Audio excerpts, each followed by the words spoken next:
Talviharjoituskaudella ja ensi kesänä mä aion olla pesiskenttien paras näköisin pelaaja. Pian näette, miten se tapahtuu.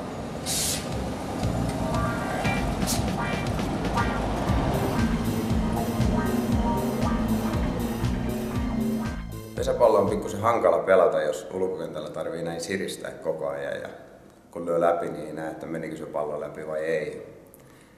Mulla on ollut pikkusen huono näkö aiemmin ja mä ajattelin korjata kerralla sen kuntoon. Ja kun siihen tarjoutui mahdollisuus meidän kumppanin Medilaserin kautta, niin otettiin kiinni siitä ja nyt korjataan jo talveksi näkökunto.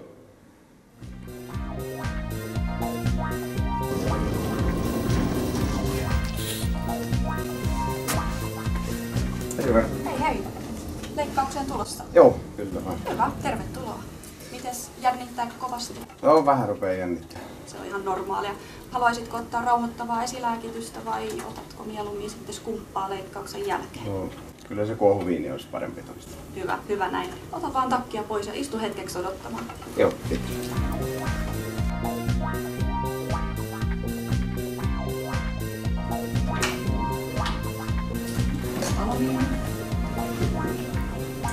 Huomenta. Huomenta. Tiia Ilmani ja Joustikko. Tervetuloa. Käy vaan peremmälle tänne mittaushuoneeseen, eli käy siihen mustalle jakkaralle istumaan. Eli tehdään tosiaan tätä leikkauksen esitutkimusta ja tällä laitteella kuvataan sarveiskalvon topografia eli sarveiskalvon kartat. Ne on tärkeät tutkimukset ennen laserleikkausta, koska siinä nähdään se sarveiskalvon profiili ja sarveiskalvon paksuus. Otsa pantaan. Hyvä. Ja pidä katse sinne sisimmän punaisen renkaan keskelle kirkkaaseen valoon. Räpäytä kerran, avaa oikein suurelle auki ja pidä hetken aikaa auki. Pidä vielä auki. Sarveiskalvokartat näyttää oikein hyviltä. Sarveiskalvo on säännöllinen, riittävän paksu, eli tässä vaiheessa näyttää siltä, että toimenpiteelle ei ole mitään estettä. Tehdään nyt sitten vielä perusteellinen näöntarkastus ja jutellaan lisää tuosta leikkauksesta.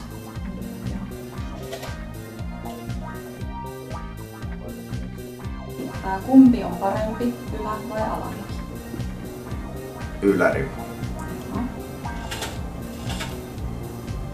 Kumpi on parempi, oikea vai vasen puoli? Oikea. Niin, eli mikä kolmesta on paras? Oikea, keski vai vasen? Tää on helppo. Vasen on paras.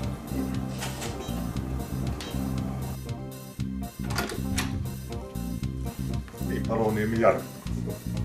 On ehkä päivä. Käypä vain tuonne viimeiseen tuoliin istumaan. No niin, sulla on silmissä tässä jonkun verran miinusta eli likinäköä ja käyttänyt piilolaseja ja tietysti jonkun verran silmälaseja ja tietysti tää urheilu on sulla tärkeässä roolissa näin elämässä ja tietysti se vaikuttaa tähän näön korjaamiseen. Sovellus hyvin tähän leikkaukseen ja leikkausmuotojahan on monenlaisia. On vanhempia ja uudempia tekniikoita ja se mitä mä nykyään yleensä suosin on tämä Smile-tekniikka. Siihen liittyy moniakin etuja. Se on vähiten invasiivinen eli siinähän oikeastaan sarveiskalvoon ei tehdä muuta kuin pieni aukko. Leikkaustulos on myös pysyvämpi. Taittovirheen poisto on tarkempaa ja tämmöisiä vääristymiä silmiin tulee vähemmän eli oikeastaan pähkinänkuoressa sanottuna leikkaustulos on parempi. Sitten katsotaan vielä näitä silmän rakenteita sitten tällä mikroskoopilla. Nyt katselen vaan suoraan eteenpäin tuonne minun korvan suuntaan.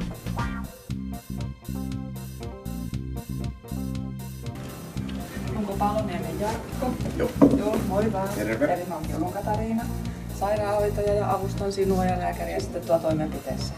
Eli sä voit laittaa vielä tuosta myssyn. Tästä sitten oikealle.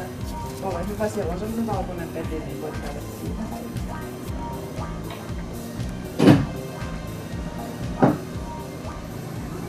Sillä ylhäällä on valkoinen valo, jonka suuntaan katselet. Silmän pintaan asettuu pieni muovinen kuppi, joka tekee sen laseroinnin. Se ei purista eikä paina, siinä on jousimekanismi, se nousee saman tien ylöspäin. Laserin aikana ei tunne mitään, ei kuulu mitään ääniä, ei rätise, ei ole mitään ihmeellistä. Eli itse asiassa kun ihmistä kysyy, niin laserointi ei tunnu yhtään miltään.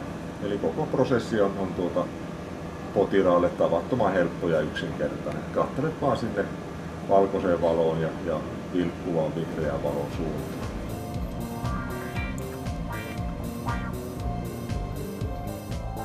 No niin, operaatio on nyt sitten ohi. Ja sä voit luopua siitä myssystä, eli se on ihan roska. Ja saat vaihtaa nämä tummat tyylikkäät lasit päähäsi, ole hyvä. Niitä säädetään ikään kuin uimalaseja siitä oikealta puolelta. Ja voit ottaa siihen sitten semmoisen mahdollisimman mukavan asennon siihen nojatuoliin. Ja tässä on sitten tämä palkinto tästä. Eli vähän skumppaa sitten näin maanantai-päivän kunniaksi ja laserleikkauksen kunniaksi. Eli voit heittää hyvästi nyt silmälaseille sitten tuo skumppalasi myötä. Kiitos. Kippis. Kippis. Ja käydään sitten vielä hetken päästä niitä kotihoito-ohjaajia läpi. No niin, varokaa vaan ensi kesän vastustajat.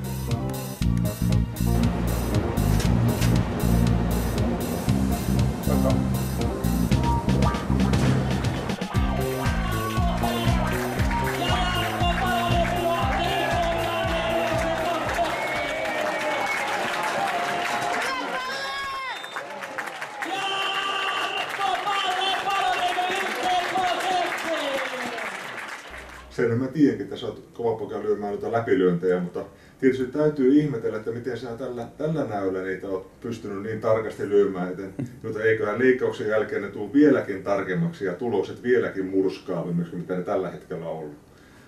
Mutta tiedot on valmiina, niin käy tuonne hetkeksi istumaan, niin sairaanhoitaja tulee hakemaan ja pannaan homma käyntiin. Joo.